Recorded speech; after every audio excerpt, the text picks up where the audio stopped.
그 다음 주제 보겠습니다. 뉴 거버넌스로. 아마 그 공부하는 사람들은 많이 들어보는 단어일 거예요. 그리고 거버넌스는 사실은 그 앞에도 언급은 되긴 돼요. 요즘의 행정은 정부가 혼자 하는 시대가 아니죠. 같이 하는 시대예요. 그 원래 그 거번의 의미는 거번, 그러니까 거버넌스 할 때 요 거번이 원래 어원이에요. 거번. 자, 우리가 거번을 뭐라고 번역을 하죠? 지배하다, 통치하다. 그죠? 요놈의 명사형이 있는데요. 명사형은 하나가 거버먼트가 있고 하나는 거버넌스가 있어요. 자, 얘는 어떻게 번역을 또 할까요? 거버넌스는, 거버먼트는 뭐 정부 또는 뭐 지배 또는 통치라고 번역을 하죠.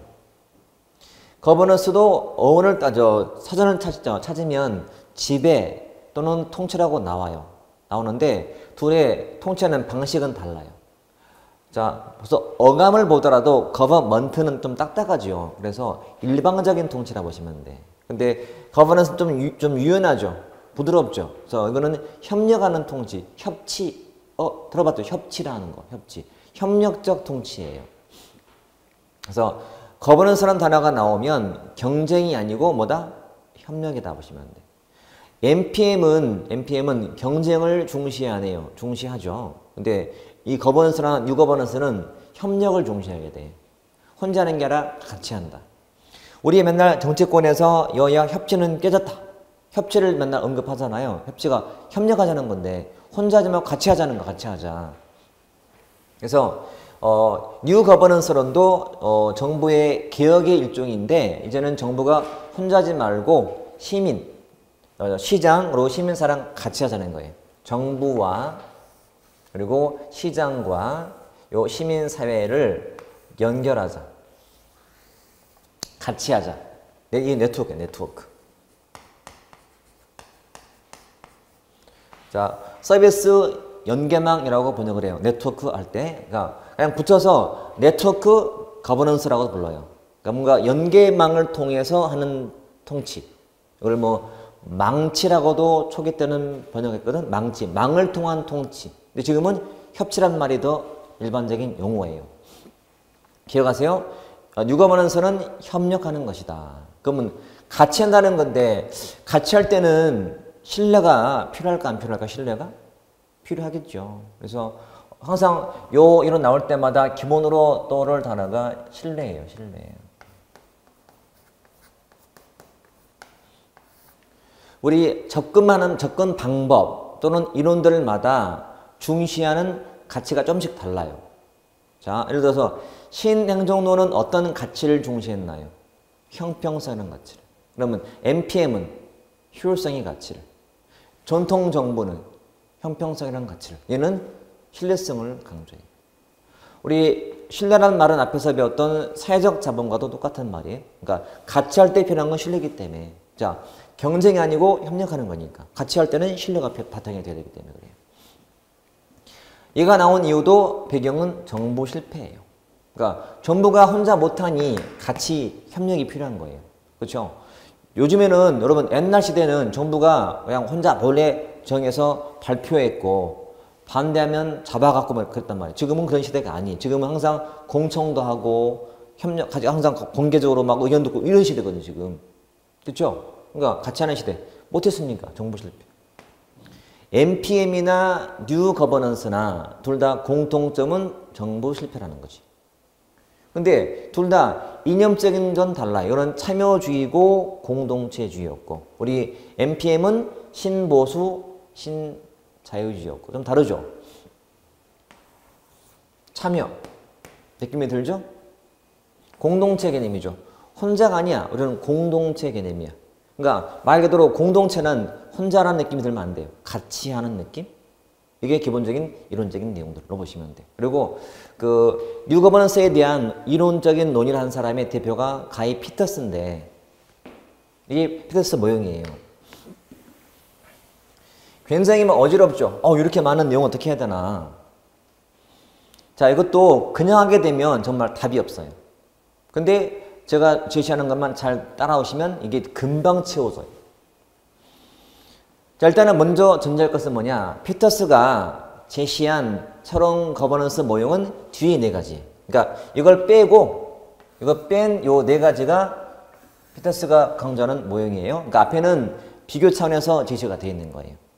비교 차원에서. 그러면 시험에 처음 쉬울 때 이렇게 나왔어. 다음 중 피터스가 제시한 새로운 거버넌스 모형이 아닌 거. 그런 다음에 1. 시장적 정부 모형.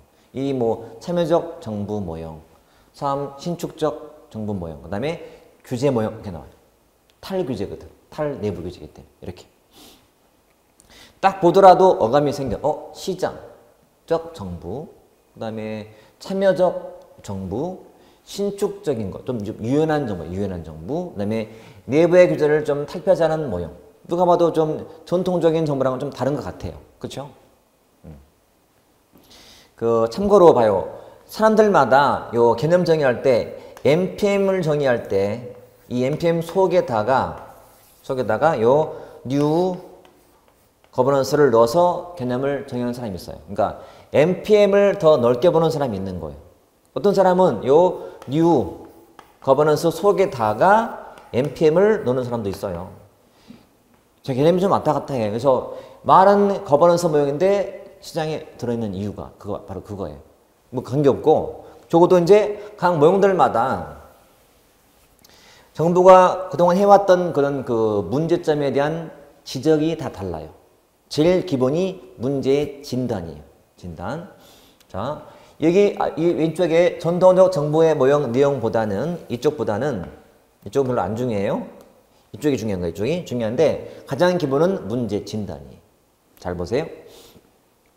자, 시장적 정부 모형은 여러분 시장이라는 곳은 어떤 곳이야? 시장은 경쟁하는 곳 아니에요? 그렇죠? 우리가 보통 머릿속에 시장 그러면 서로 막 싸우고 적자 생존하는 곳이라서 경쟁이 치열한 곳인데 전통적 정부라든지 기존의 정부가 뭐가 문제라고? 독점이 문제래. 독점이.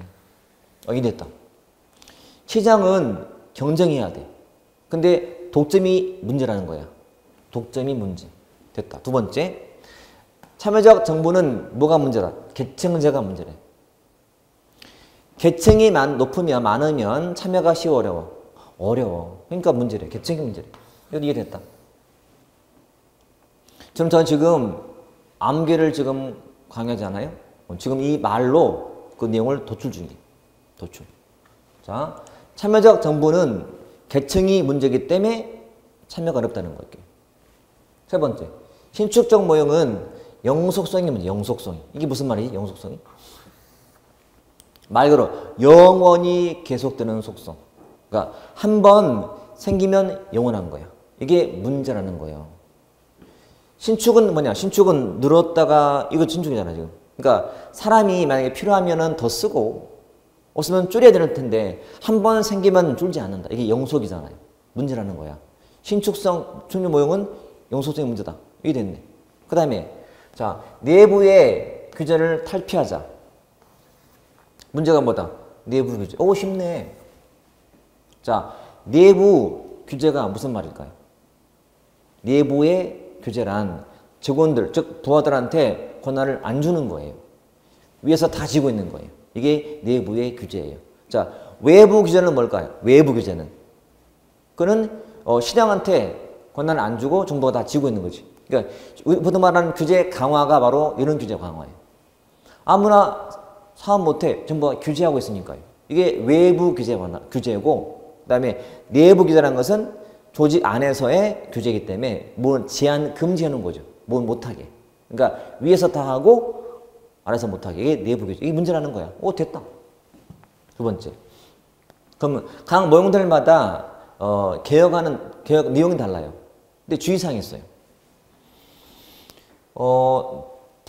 시장적 모형에서는 구조의 개혁으로 분권을 제시해요. 분권을. 이건 주의사항인데요. 왜냐하면 분권을 제시한다는 것은 사실은 참여적 정부라든지 또는 탈내부 규제 모형도 이게 맞아 보이거든요. 보세요.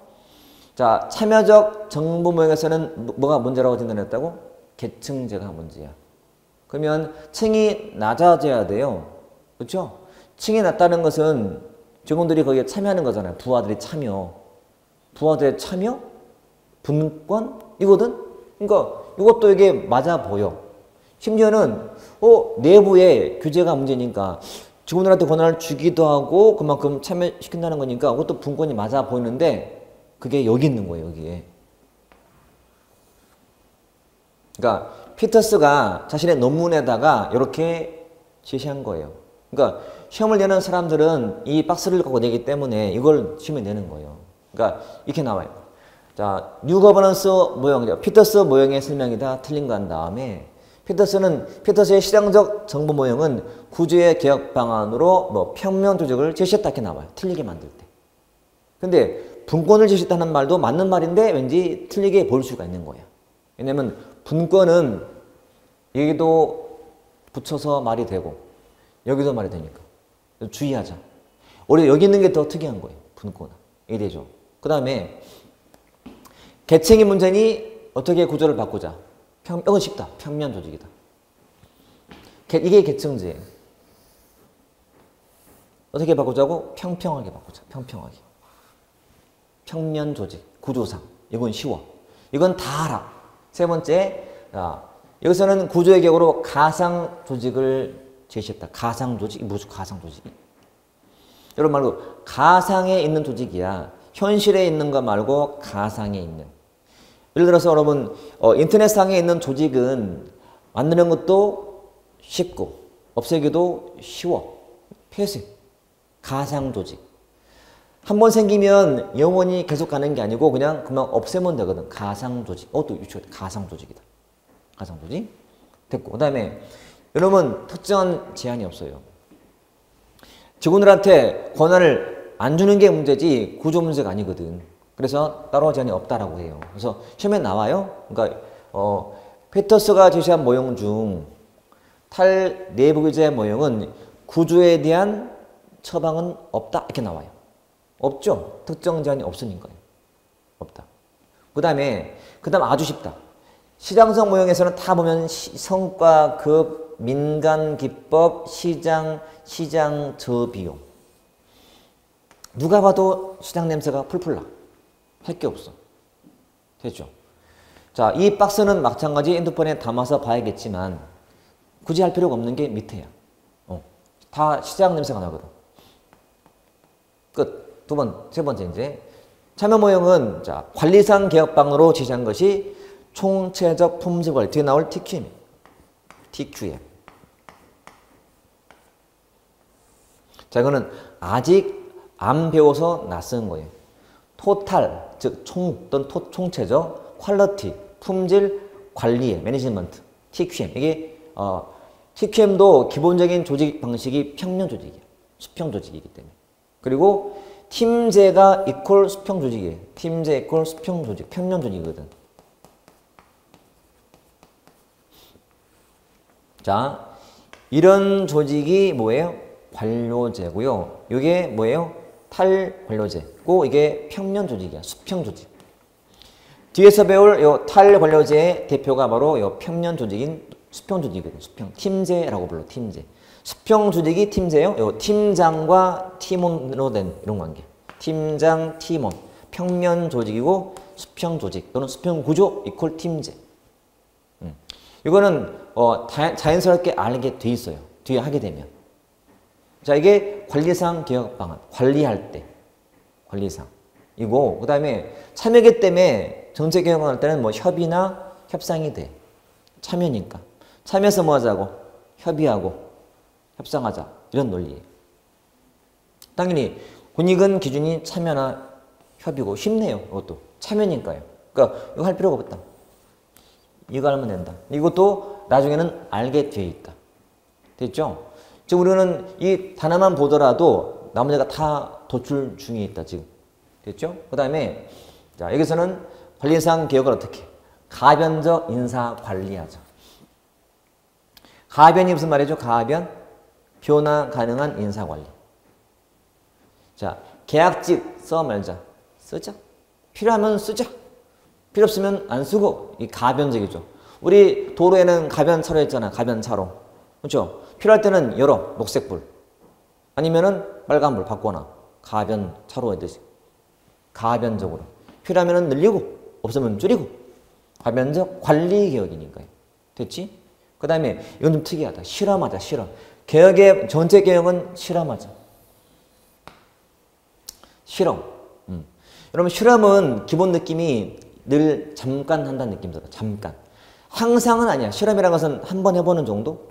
실험 정신? 이거잖아. 해보는 거야. 시도. 시도. 항상 말고 그때그때 실험을 제시해 놓은 거예요.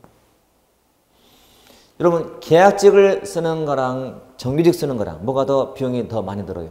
정규직이. 그러니까 가변적이니 비용이 적게 들어. 저비용. 이렇게 저비용. 됐지. 그 다음에 자 내부 규제를 탈피하자. 그 말은 직원들한테 권한을 주자는 거였어요. 그래서 관리들한테 재량을 넓게, 재량을 확대하자. 내부 규제를 완화하자. 그 말은 직원들한테 재량을 주자. 재량을 확대하자. 그게 뭐다? 기업가 정부다. 이것도 주의사항이다. 정책 개혁의 방안으로 요 기업가 정부를 주장한 모형이 시장적 모형이 아니고 탈내부 규제 모형인 게 더 특이한 거예요. 이해됐나요? 지문에 만약에 지문 단순한 문제로서 자 피터스가 제시한 거버넌스 모형 중 정책 개혁의 방안으로 이런 기업가적 정보를 제시한 모형은 물어봤다면 제가 장담하지만 10중 8구는 다 시장적 모형에 합치게 돼 있어요. 기업가적 정보, 기업가, 시장 이렇게 가게 돼 있어요. 그게 정상이야. 근데 피터스는 자신의 논문 속에 이거를 여기에 넣는 거지. 왜냐면 자 기업가적 정보도 재량을 많이 주는 정보거든. 그치? 규제를 완화하는 정보잖아요. 아까 우리 전통적 관료제 정보랑 이 기업가 정보를 비교해봤죠. 박스로. 그 속에 봤더니 권한을 주는 거잖아요. 그래 그게 이런 정보예요. 기업가 정보. 그러니까 내용상은 맞단 말이야. 그런데 왠지 이게 더 가까워 보여. 그래서 제가 항상 수업할 때 먼저 주의사항으로 제시하는 것이 두 가지예요. 요 분권과 그다음에 요 기업가 정보를 먼저 제시하고 설명해요. 사실은.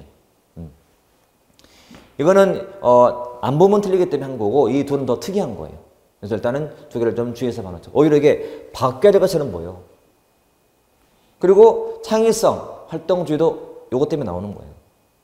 여러분 직원들한테 사장님이 직원들한테 권한을 안 주고 뭔가를 제한하고 금지해 놓으면 창의성 발휘가 돼야 안 돼? 안 돼요. 그러니까 창의성이 중요한 거지. 활동주의고 재량이니까요. 이렇게. 제가 그 말을 안 믿을 것 같은데 이거는 사실 어렵지 않다. 그 말이 선생님 어렵잖아요. 그럴 수 있어요. 근데 이거는 자주 보시면 되고 최대한 주어진 단어를 활용하셔야 돼요. 이 많은 박스를 통째로 암기할 건가요? 그럴 수 없잖아요. 대신 중요하니까 보긴 보는데 이거를 차근차근 가되 누구든지 내가 아는 것은 남들 다 안다라고 보시면 돼요. 공부하시면서 내가 어려워? 남도 어려워요. 내가 쉬워? 남도 쉬워요. 근데 어려운 것을 가만 방치해 놓으면 나만 나중에 모르게 돼요. 공부를 하고 그러면 상위 한 3% 이내가 붙은 시험이에요. 우리 공무원 시험은. 그러면 그 상위 몇 프로는요. 누가 뭐라 해도 열심히 하는 사람들이에요. 그래서 여러분들은 그런 사람에 들어가야지 대다수가 공부를 안 해요. 근데 눈에 보이고 치는 사람들은 다 보면 대충 하는 것 같아. 절대 그런 사람과 어울리면 안 돼. 그런 부류가 되면 안 되세요. 무조건 그 위로 가셔야 돼요. 위로. 어렵다고 이걸 방치하거나 자꾸 안 보게 되면요. 또 안 보게 돼요. 근데 그거는 절대 좋은 방법이 아니에요. 여러분. 공부는 절대 쉽지는 않아요. 특히 행정학 쉽지 않아요. 근데 어차피 하긴 해야 돼. 근데 제가 봐온 바로는 나중엔 다 행정학 고득점을 해요. 제가 처음에 뭐라 했어요? 쉽게 90점이라 했잖아요. 누구든지 다 그만큼 맞아요. 여러분. 제가 그냥 하는 말이 아니야. 저는 그냥 제가 한 게 아니거든. 학생이 열심히 한 거예요. 그래서 100점 맞은 거야. 근데 고맙다 해요. 저한테. 나는 열심히 내일 했을 뿐이고 100점은 본인이 맞은 건데 고맙다 하는 거지. 잘 합이 맞은 거지 뭐. 근데 다 물어보면 나름대로의 방법이 다 있어요. 그 기본이 뭐냐면 항상 주어진 자료들 다 소화한 거예요. 그러니까 절대 저는 얘기했지만 급하게 먹지 말고 어렵더라도 극복하자. 이건 워낙 중요해서 이거는 포기한다는 자체가 공무원 시험 포기하는 거예요. 야, 선생님 하나 가지고 너무 과한 거 아닙니까? 아니, 하나로 붙고 떨어지는 시험이 공무원 시험이에요. 그러니까 절대 무시하면 안 되고 무조건 철저하게 파악하자. 근데 이 많은 것을 어떻게 암기하냐고. 암기 못해요. 이해하자. 우리가 공부하는 과정에 반드시 아마 위기가 올 수 있어요, 여러분. 위기가 오는데 뭔가 위기를 극복할 수 있는 뭔가 모티브? 동기가 있으면 좋을 것 같아요. 저는 개인적으로 공부하면서 학교 다닐 때 마찬가지, 대학 때부터 저희 아버지가 저한테 항상 주입한 게 있어요. 저는 저희 형이 있었어요. 몇 달 전에 한번 보냈는데 그 형이 약간 장애가 있었어요. 그래서 아버지가 항상 네가 형을 돌봐야 한다, 나중에는. 항상 저는 그런 말을 듣고 살았어요. 그러니까 제가 대학 다닐 때도 뭐 공부할 때 힘들면 정말로 지금도 막 눈물 날 것 같아. 도서관에서 공부하다가 힘들면 어디 혼자 나가서 차 마시면서 막 형을 생각하는 거예요. 내가 형을 책임지려면 이 정도는 참아야 한다. 또 공부하게 되고. 또 자꾸 뭐 하다가 힘들 때마다, 군대 가서 힘들 때마다 그때도 참아야 한다. 할 때마다 참아야 한다. 이런 마음으로 살아왔었어요. 뭔가 사람들은 공부하는 동기는 다 다르잖아요. 물론 그 동기가, 물론 이제 이런 사람도 있더라고. 내가 공부하는 이유, 남들이 나를 무시하니 내가 이 무시를 내가 합격으로 내가 보여줄 거야. 이런 사람도 있더라고. 제가 봤어요, 우연히. 뭐 그렇다는 동기가 될 수 있어요. 근데 그런 게 있으면 되게 좋아요. 공부할 때는 항상 좋은 날만 있는 것도 아니고 힘든 날도 있고 마음대로 안 될 때가 있고 그날따라 되게 공부 안 되기도 하고 맨날 잠만 오기도 하고 되게 그런 경우가 많아요. 근데 중요한 것은 참아야 한다는 거지. 참아야 돼요. 그리고 얼마 안 남았잖아요, 여러분. 공무원 시험은 우리 9급 시험, 특히 9급 이런 시험들은 사실 그렇게 어렵지 않아요. 7급은 조금은 변수가 있어요. 7급은. 왜냐하면 내용 자체가 바운더리가 있는 게 아니고 좀 바운더리 밖에 있는 게 자꾸 나와요. 그러니까 뭔가 창의적인 사고를 위한 문제가 몇 개 들어가, 일부러. 근데 9급은 예측성이 더 높아요. 그러니까 제가 9급에 대해서는 쉽게 90을 말한 이유는 예측 가능하니까 그러는 거예요. 그래서 공부를 하다 보면 분명히 어려운 때가 와. 근데 그걸 극복을 하시라고요. 안 하면 안 돼요. 그리고 그 문제는 하나 차이. 하나로 붙고 떨어지는 게 공무원 시험이니까 여러분들은 그 하나를 위해서 최선을 다하시고 저는 막연하게 뭐 그냥 그 책 보고 하는 말씀이 아니에요. 저도 공부를 해왔고 그다음에 가르치고 있고 많은 사람을 봐왔고 다양한 분을 봐왔어요. 저는 행정고시도 여생부터 강의 시작해서 행정고시 7급, 뭐 경찰 간부, 소방직도 해보고 우리 기본 9급 공무원들도 대상으로 해보고 그다음에 과외도 해보고 심지어 행정도 과외도 해봤어요. 과외도 해보고 그다음에 교육원 가서도 해보고 정말 다 해봤어요. 다 보면 다 달라요. 특징이 다른데 중요한 것은 그냥 조용히 묵묵히 최선을 다한 자가 웃더라 이거예요. 보여주기 위한 공부는 안 돼. 평상시에 테스트를 해. 네 학생은 점수를 잘 받기 위해서 그냥 그 동료라 잘 보이기 위해서 막 공부를 하는 사람이 있고요. 막 답이라도 남겨서라도 점수를 잘 맞으려고. 그런 사람도 있고 어떤 사람은 점수는 안 나오지만 좀 더디지만 그냥 최선을 다해 그냥.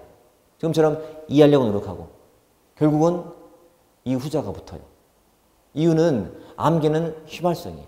금방 날아가요. 근데 이해식 공부는 영원하거든. 그러니까 현장 가서는 이해해서 푸셔야 돼. 원래 공무원 시험이라는 것은요. 암기력 특징이 아니에요. 단순 암기가 아니에요. 그걸 다 알아요. 교수들은. 알기 때문에 물론 기본적인 사항은 묻죠. 기본 숙지사항을 묻고 나머지 그 위에 몇 가지는 사고를 유하는 거예요. 우리가 행정법이나 뭐 아니면 뭐 국사 같은 과목들은요. 딱 고정된 사실이 있잖아요. 그러니까 거의 그 틀에서 많이 안 벗어나. 근데 행정학은 특히나 문제가 나올 때 새로운 게 나온단 말이에요. 새로운 내용들은 그냥 순간으로 푸셔야 돼. 평상시에 연습이 필요한 부분이에요. 그것도 문제 푸는 요령이 있단 말이에요. 저는 수업할 때 문제 풀 때요. 이게 왜 답인지를 제가 답이고 아닌지를 같이 풀어요. 제가. 자, 이래서 답이 맞겠다. 그렇죠? 이거는 틀린 질문 긋고 이것도 틀렸고 둘이 남았네? 그러면 이 두 남은 질문 중에서 어떤 질문에 좀 의심 가는 그 내용이 있네? 의심해볼까? 이게 답 같은데? 답. 이렇게 쳐요. 그러니까 저는 어디가 수업하게 되면요. 저는 학생들이 이탈을 잘 안 해요. 왜? 보고 배운 게 많거든. 단순하게 답이다. 특징이다가 아니라 같이 풀어. 공감을 해. 공감. 같이 몰입해. 그러니까 다음에 문제 풀 때 도움이 되는 거예요. 심지어는 제가 막판에 찍는 법도 알려줘요. 찍는 법도. 그러니까 보면 다 이게 완성이 되는 거지. 공부는 실력으로 또 물론 해야 되지만 가끔은 운이 필요할 때가 있다. 그 운이라는 것은 찍는 운이 아니고 내가 이제 평상시에 공부했던 것이 그 출제된 사람과 맞을 때가 있어요. 맞을 때가. 이게 운이 좋은 거예요. 그러니까 어떨 때는 내가 공부했던 핀트하고 그다음에 출제한 사람의 핀트가 안 맞을 때가 있어. 그때가 운이 없는 거예요. 근데 그 사람이 특이한 케이스거든. 이거는 물론 다 똑같은 케이스긴 하지만 내가 운이 없다. 그래서 내가 좀 시험 볼 때는 좀 불안한 거예요. 결과야 뭐 다 다르겠지만 그래서 국보하기 위해서는 항상 어렵더라도 어려울수록 더 이걸 철저하게 파야 돼. 이해하려고 노력하셔야 되고 그런 과정이 힘들지만 내가 나의 좀 동기가 될 만한 것들을 만들어 놓으시면 돼요. 면접할 때 마찬가지. 면접할 때도요 물어볼 거야. 왜 공부했냐? 또 공부할 때 뭐가 어려웠냐? 어려웠다 이렇게 급하게 물어본단 말이에요. 그러면 자연스럽게 내가 지금 가지고 있는 동기를 말하면 되잖아요. 면접할 때 꾸미는 말은 들통나게 돼 있어요. 진실을 말해야 돼, 진실을. 제가 나중에 여러분, 우리 공드림 이 카페 이 영상에서 제가 면접도 제가 한번 알려줄 거예요. 제가 면접을 따로 하거든, 다른 데서. 근데 면접도 정말 중요해요. 중요한데, 그냥 막연한 면접 말고요. 정말 필요한 면접 내용이 있어요. 그거 알고 있으면 다 적용이 되거든. 저도 하면서 보람 느끼는 게, 오늘 한 면접 내용이 내일 시험에 나왔어. 문자가 와. 선생님 똑같이 나왔어요, 그러면. 준비 다 해봤거든. 처음에는 다 버벅대. 말도 못하고. 연습시켜. 그럼 돼. 예.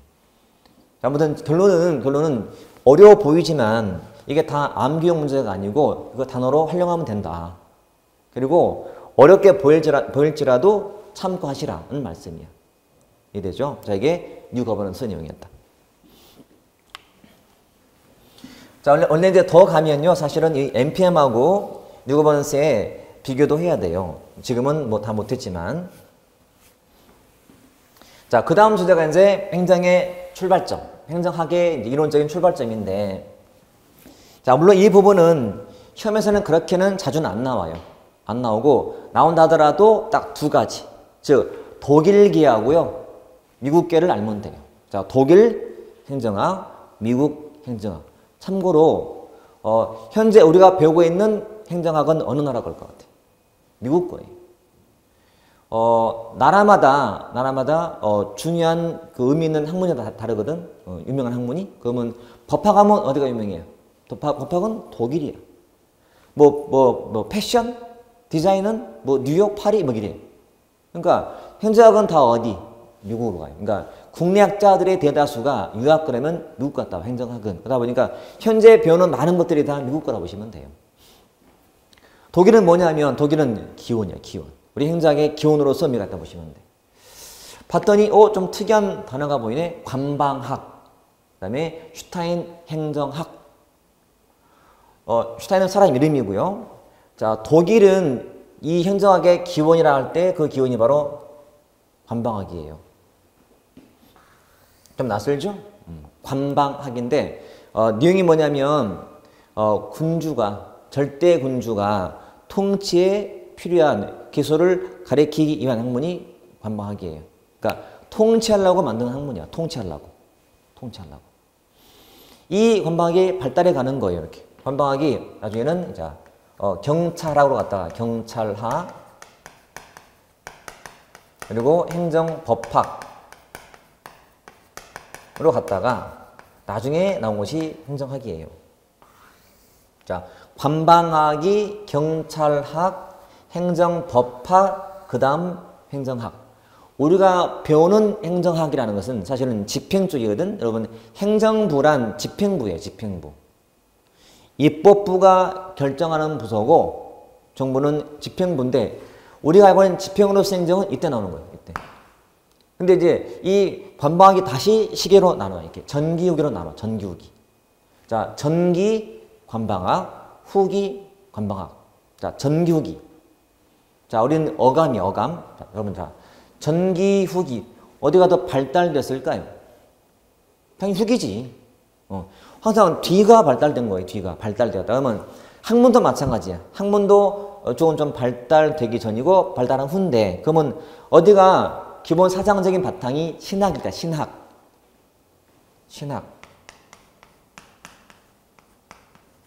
이쪽은 계몽주의 같은 거. 자연법 사상 또는 계몽주의예요. 그 왜 이 말이 나왔을까, 신학이? 우리 옛날 시대의 군주는 다 신 같은 존재였죠. 왕권 신소설처럼. 그러니까 왕이란 신한테서 권한을 받은 것이다. 또는 신과 같다는 그런 입장이었단 말이야. 옛날에 옛날. 근데 후기 와서는 이걸 깨야 돼. 계몽주의. 그게 어디냐는 거지. 인간은 똑같이. 계몽주의거든요. 자, 전기 후기 중에서 어디가 학문이 분화가 될까? 분화. 굉장히 중요한데, 분화. 후기. 자, 일단은 전기는 미분화예요. 미분화. 후기 와서 분화예요. 자, 분화는 곧 분리인데 미분리 또는 이쪽은 미분화예요. 이쪽은 분하고 또는 분리고 이렇게 써볼게요. 자, 적어도 우리가 알고 있는 전기는 발달 전이라서 미분하고 발달된 게 분화라 보시면 돼요. 뭐가 분하고 분리냐면 학문도 분화가 안 되어 있고요. 그 다음에 재정도 분리가 안 되어 있어요. 즉 왕실 재정하고 국가의 재정이 분리가 안 돼 있어. 근데 후기 와서는 왕실 재정하고 국가의 재정이 분리가 돼요. 후기 와서. 학문도 마찬가지야. 이때는 이 전기건방학은 그 학문 속에 군사, 외교, 재정 다 짬뽕된 학문이 전기건방학이야. 후기 와서 이게 분리가 돼. 분화가 되고. 뭐 재정 따로, 국방 따로 이런 식으로. 이게 후기 때 특징이다 보시면 돼. 자, 이 내용은 7급 때 한번 나왔었어요. 7급 때. 요 비교하는 문제가. 자, 하나만 기억하죠, 여러분. 전기는 미분화, 후기는 분화, 그렇게. 그것만 있으면 돼요. 다 끝이요. 그리고 이렇게 발달해 왔지만 알다시피 요 이외의 독일 행정학은 행정법학이 지배하게 돼요. 여러분, 독일 그러면 법학으로 유명해요. 법학. 또는 철학으로 유명해요. 철학. 그러니까 사회과학인 이 행정학이 더 이상 발달을 못하는 거예요. 끝났어요. 이때 이걸 이어받은 것이 어디냐? 미국이죠. 그래서 일단 우리는 하나 건졌다. 독일 하면 건방학. 또 전기, 후기, 건방학. 전기와 후기의 가장 큰 차이는 미분화, 분화. 끝. 미분화, 분화. 이래죠. 보통 발달한 게 분화예요. 야구도 발달할수록 분화가 돼. 옛날 시대는 야구가 역할이 분화가 안 돼서 선발 투수하고 중간과 마무리가 구분이 없던 시대가 있었어요. 지금 어때요? 선발 요원 따로, 중간 개투 따로, 마무리 따로 철저하게 분화되어 있죠. 발달했다는 증거예요. 이게 발달, 분화야, 후기. 이게 보시면 돼. 자, 독일은 이렇게 더 성장 못하고 이걸 이어받은 게 미국이다. 그래서 미국은 이렇게 일단 분류가 돼요. 자, 크게 구분할 때 이렇게 태동기, 그다음에 성립기, 그리고 반발기로 구분해. 물론 더 있지만, 저도 우리가 미국 그러면 성립 그럴 때 떠오르는 사람이 누구? 윌슨. 또나즈 윌슨. 성립할 당시. 이게 몇 세기일까요? 19세기 말이잖아요.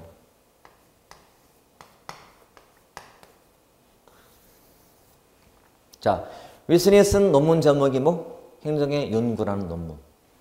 이 논문의 핵심은 정치와 행정을 분리하자였습니다. 이유가 뭘까요? 역과운 집회 때문에. 기억나죠? 역과운 집회 때문에. 역과운주의는 지금 정당에 대한 충성도 갖고 공직에 쓰는 인사 제도였단 말이에요. 피해가 많았어요. 그래서 정치와 행정을 분리하자는 게 이 당시 이론이었어요. 자, 저도 기준이 성립기, 19세기 말. 이거는 뭘까, 태동기는? 성립하기 전에 여러 움직임들. 응? 자, 학문으로서의 행정학이 성립하는 시기는 19세기 말인데, 미국이 독립을 해서 발전하는 중에 있어요. 그 발전 중에서 태동기라는 게 있어요, 태동기. 행정학이 태동하는 그 중간 시기, 태동기. 여러분이 엄마 배에 있다가 태어났잖아. 태어난 게 어디야? 이때야. 성립이야. 성립. 태어난 생일이야. 생일. 어밀히 1887년도에 이게 나온 논문이기 때문에 19세기 말이야. 말. 근데 그 전이 뭐야? 아마 뱃속에 있을 때, 태동할 때. 그러니까 배 있을 때 막 형성돼 가잖아요. 그렇죠? 척 만들어져서 커가는 과정, 태동기라 불러요. 그때 필요한 사상적 배경 중에서 대표가 요 해밀턴주의랑 얘기 나와. 제퍼슨주의가. 자, 해밀턴주의는 연방주의를 의미하고 해밀턴은 연방주의자였어요. 연방주의자. 자였고 얘는 자유주의자였고요.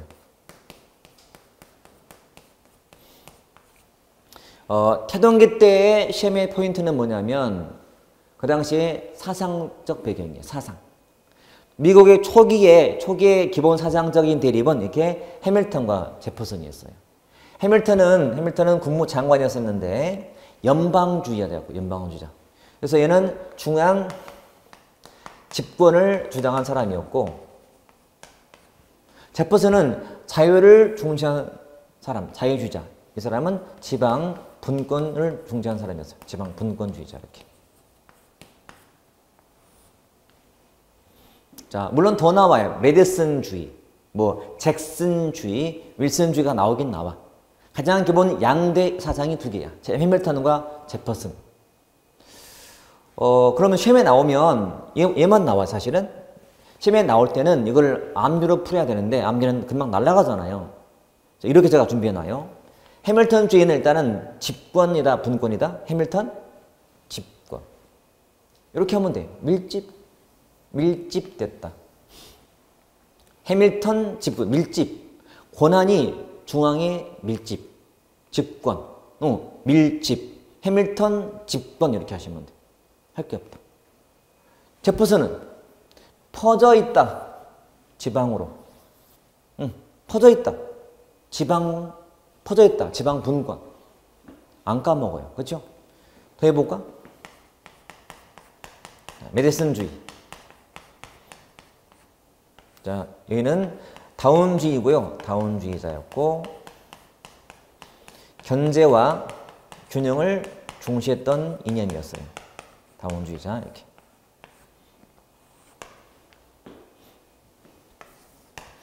이것도 어떻게 얘기하냐면 자, 얘가 원래 뜻이 뭐예요? 메디슨 약. 약은 남용하면 돼, 안 돼? 안 돼. 누가 남용하겠다 어떻게 해? 견제해야 돼. 약은 균형 있게. 남용은 견제하고 끝났네. 메디슨은 약이니까 견제균형. 금방 떠올라요.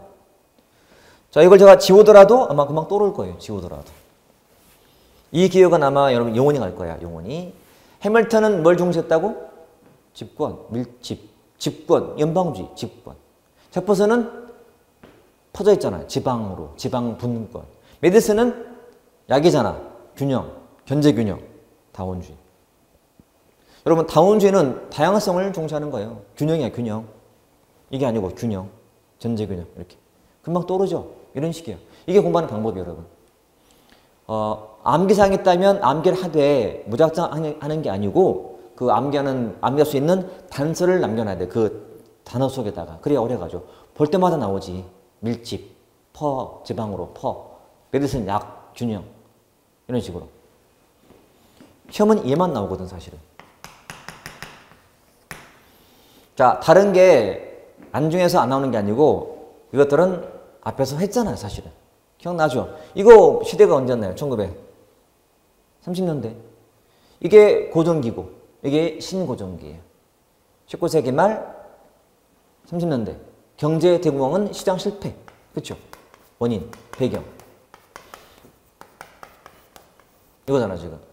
자, 경제 대공황은 정부의 역할을 필요하게 만들었어요. 정부가 개입하게 돼. 정부가 정책을 만들어야 돼 말아야 돼? 만들어야 돼. 실업 대책, 실업 정책을 만들어 개입하게 돼. 그게 정책은정 일원론이야. 행정이 정치적인 기능을 겸하게 돼. 이놈은 정치행정을 분리할 수밖에 없는 시대였고. 왜? 폐해 때문에. 이원론.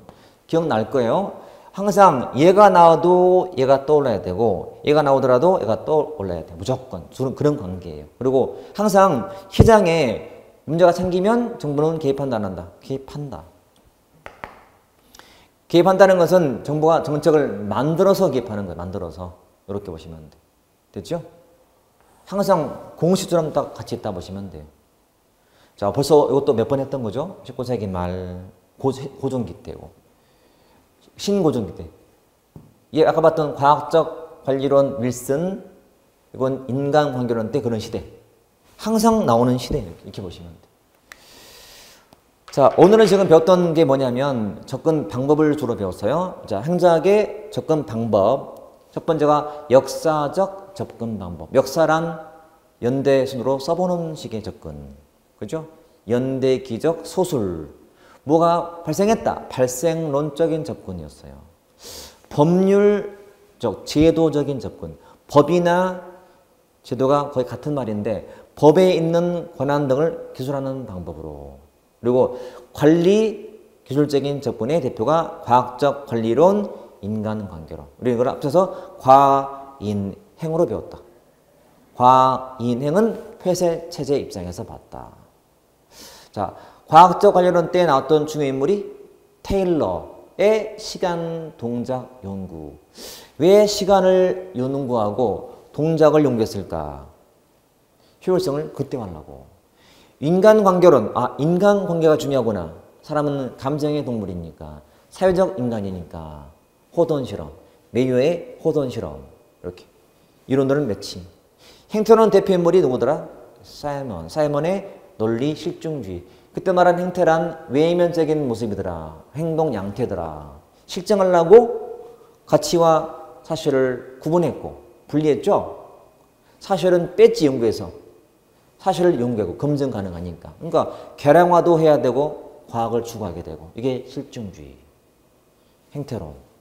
그리고 생태론 하면 뭐 떠올라요? 생태, 환경. 생태계는 환경 파괴, 생태 환경. 처음 제시한 사람이 가우스, 가우가 사는 사람. 가우스 최초. 환경. 환경을 너무 강조했어. 그러니까 행정에 역할이 없어. 행정은 종족 변수밖에 못해. 그러니까 발전이 비건적이 됐다. 생태론. 체제론. 체제는 복잡한 거였어요. 복잡한. 하나가 아니고 유기체 같은 거. 유기체. 행정도 유기체야. 환경과 연관이 되어 있는 거죠. 연관되어 있고. 근데 항상 체제란 항상성을 추구하고 균형을 추구하다 보니까 보수화되고 정태적이 돼. 정태. 이게 기본 특징. 그리고 신현비할 때 신행정론은 뭘 비판했다? 행태론과 관료제를 비판하더라. 그러니까 행태론 비판, 이게 후기 행태론. 그 다음에 탈관료제라고 했잖아. 또는 후기 관료제. 그래서 계층제도 탈피하자. 그리고 실정제도 좀 탈피하자. 그러면서 중시했던 가치는 형평성, 신형. 형평성을 추구하는 정부는 좀 컸다. 큰 정부. 약간 진보 쪽에 있는 신형. 인간미가 있네. 인본주의. 형평성이니까. 금방 나오죠, 그냥. 단어로 다 도출하는 중이야, 지금. 그 다음에, 자, 공공선택론. 선택을 중시하자고 경쟁적인 접근. 철저하게 경쟁적인 접근. 이렇게. 그 다음에 NPM. 신공공관리 왜 했냐? 정부가 못해서. 정보 실패. 개념은 신관리와 시장주의의 결합. 그리고 전통적인 정부랑 비교했던 것이 기업가적 정부였다. 그래서 박스 비교. 노조끼, 방향잡기, 행정, 시장 이렇게 막 법규 중심에서 임무, 사후 대 예방 이렇게 비교하면 돼. 비교. 그 다음에 뉴 거버넌스. 거버넌스는 협치다. 혼자가 아니라 같이 한다. 같이 협력한다. 참여주의, 공동체주의. 그러니까 정부하고 시장과 시민사회가 같이 하자. 협치. 대표 모형이 피터스. 박스. 모형 네 가지가 시장적, 참여적, 신축적, 탈내부 규제 해놓고, 자, 이 중에서 구조의 개혁으로 분권을 제시하는 게 무슨 모형? 시장적 모형. 자, 어떤 관리상 개혁으로 개혁가적 등분을 제시한 모형은 탈내부 규제 모형. 그리고 구조의 개혁으로 가상 조직을 주장했다. 가상 조직, 신축적 정부 이렇게. 평명 조직은 참여적 정부 모형. 박스가 무조건 떠올라야 돼요. 제가 몇 개만 했지만 다 필요한 거예요. 정말 중요한 거니까 아까 NPM과의 그 특징 비교했던 박스하고 그 다음에 피터스의 모형을 무조건 잘 담고 해서 많이 봐두셔야 돼요. 정말 중요하거든. 이거는 이 박스는 어떤 시험도 다 나오는 거야. 중요하고. 무조건 해두셔야 돼. 그리고 이거는 간단했어요. 독일은 관방학. 관방학은 전교기. 전기는 미분화. 후기가 분화. 끝. 미국은 흐름. 태동기부터 성립 반발기인데 성립은 19세기 말때 윌슨이 쓴 논문으로 이 논문의 핵심은 정치행정을 분리하자. 이유는 여권주의 폐해. 그리고 앞에 태동기 때는 사상적인 내용들. 해밀턴 집권. 제퍼슨은 지방분권. 에디슨은 전제균형. 금방 떠오르죠. 그 다음에 후기는 공황을 기점으로 정부가 시장에 개입하는 시기. 정치행정 이렇게. 자, 여기까지가 이제 총론이었고요. 총론. 이제 다음 시간은 정책 들어갈 텐데 사실은 총론은 시대적 흐름이 있고 막 비교하는 게 많다 보니까 더 쉽게 이해할 수 있어요. 근데 정책은 첫 번째 용어가 많고 이론 많고 심지어는 심야 수업할 때는 계산 문제가 나와. 되게 어려워하는 그런 부분이. 그래서 처음부터 잘 잡아가셔야 돼. 그래서 다음 정책하기 전까지 오늘 배운 것들을 다 정리하시고 반복하세요. 더 하지 말고 수업 탐관만 하세요. 그러면 충분한 거니까. 다 되게 됐으니까 지금은 더 욕심내지 말자. 자, 오늘은 여기까지 하시고 다음 시간에 정책론 이어서 하겠습니다. 네, 수고했습니다.